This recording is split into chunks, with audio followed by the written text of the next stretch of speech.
Magandang araw muli sa inyong lahat. Excited na ba tayo sa ating patuloy na pag-aaral at pagbabasa?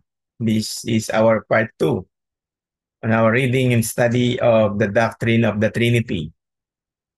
Taken once again from this study Bible, the ESV, produced by Crossway. The Westminster Shorter Catechism posited a very important question in their opening statement. And it says that, what is the chief end of man? And it answers that the chief end of man is to glorify God and enjoy Him forever. At sana ako po'y nagnanais na ang bawat isa sa atin ay patuloy sa ginagawa natin itong pag-aaral ng mga different doctrines and theologies ay maibigay natin once again yung binanggit natin ng part 1 na pinakamataas na pagluwalhati sa ating Panginoong Diyos. At habang tayo ay lumalago sa ating kaalaman sa Kanya, ay patuloy natin siyang na-enjoy. That we can experience joy, this joy unspeakable, as we go along with our life, at yung glory na He deserved ay makita sa bawat isa sa atin sa ating pamumuhay bilang mga katunay na mga Kristiyano. Okay, let's start now our reading of this part 2 on the doctrine of the Trinity. The New Testament authors employ a Trinitarian cadence as they write about the work of God. Prayers of blessing and descriptions of gifts within the body of Christ are Trinitarian in nature. The grace of our Lord Jesus Christ and the love of God and the fellowship of the Holy Spirit be with you all, recorded in 2 Corinthians chapter 13, verse 14. Now, there are varieties of gifts, but the same Spirit, and there are varieties of service, but the same Lord, and there are varieties of activities, but it is the same God who empowers them all in everyone. 1 Corinthians chapter 12, verses 4 up to verse 6. The persons of the Trinity are also linked in the baptismal formula of Matthew chapter 28, verses 19 and 20.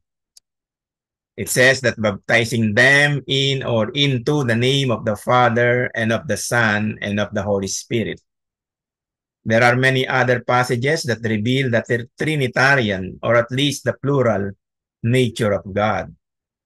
You can see them on John chapter 14, verses 16 and 26, John 16:13 up to verse 15, John chapter 20, verses 21 to 22, and other passages of the Bible.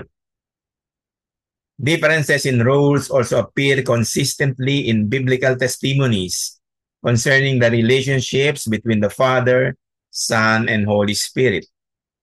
The uniform pattern of Scripture is that the Father plans, directs, and sends. The Son is sent by the Father and is subject to the Father's authority and obedient to the Father's will. And both Father and Son direct and send the Spirit who carries out the will of both. Yet this is somehow consistent with equality in being and in attributes.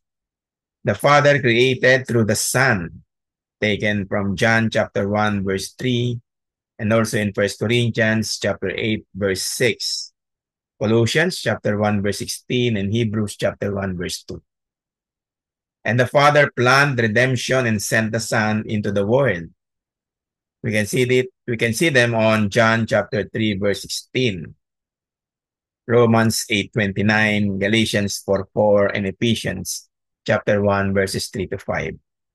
The Son obeyed the Father and accomplished redemption for us. John chapter 4, verse 34, John 5:19, John 6:38. And we can also see them on Hebrews chapter 10, verses 5 to 7. and other passages of the Bible. The Father did not come to die for our sins, nor did the Holy Spirit, but that was the role of the Son. The Father and the Son both sent the Holy Spirit in a new way after Pentecost, recorded in John chapter 14, verse 26, and chapter 15, verse 26, chapter 16, verse 7. This relationship existed eternally in Romans chapter 8, verse 29, and in Ephesians chapter 1, verse 4, also in Revelations chapter 13, verse 8. And they provide the basis for simultaneous equality and differences in various human relationships. Within God, there is both unity and diversity. Unity without uniformity, and diversity without division. The early church saw this Trinitarian balance clearly. For example, the Athanasian Creed in the year 500 AD, it says, "We worship one God in the Trinity and the Trinity in unity. We distinguish among the persons, but we did not, or rather we do not divide the substance. The entire three persons are co-eternal and co-equal with one another, so that we worship complete unity in Trinity and Trinity in unity." This unity and diversity is at the heart of the great mystery of the Trinity. Unity without uniformity is baffling to finite minds, but the Word shows different types of reflections of this principle of oneness and distinction at every turn. What is the source of the transcendent beauty in a symphony, the human body, marriage, ecosystems, the church, the human race, a delicious meal, or a perfectly executed fast break in basketball? Is it not, in large part, due to the distinct parts coming together to form a unified whole, leading to a unified result? Unity and distinction, the principle at the heart of the Trinity, can be seen in much of what makes life so rich and beautiful. Woven into the fabric of the Word are multiple reflections of the one who made it with unity and distinction as the parallel qualities of its existence. Now let's go over with the historical misunderstandings of the Trinity. One of the most fundamental ways to misunderstand the Trinity is tritheism, which overemphasizes the distinction between the persons of the Trinity and ends up with three gods. This view neglects the oneness of the natures of Father, Son, and Holy Spirit. At the other end of the spectrum is the heresy of modalism, also known as Sabellianism, named after its earliest proponent, Sabellius, in the 3rd century, which loses the distinction between the persons and claims that God is only one person. In this view, the appearance of the three persons is merely three modes of existence of the one God. For instance, God reveals himself as Father when he is creating and giving the law, as Son in redemption, and as Spirit in the church age. A contemporary version of modalism is found in the teaching of oneness Pentecostalism. Both tritheism and modalism fail to maintain the biblical balance between the one reality of God and his eternal existence in three persons.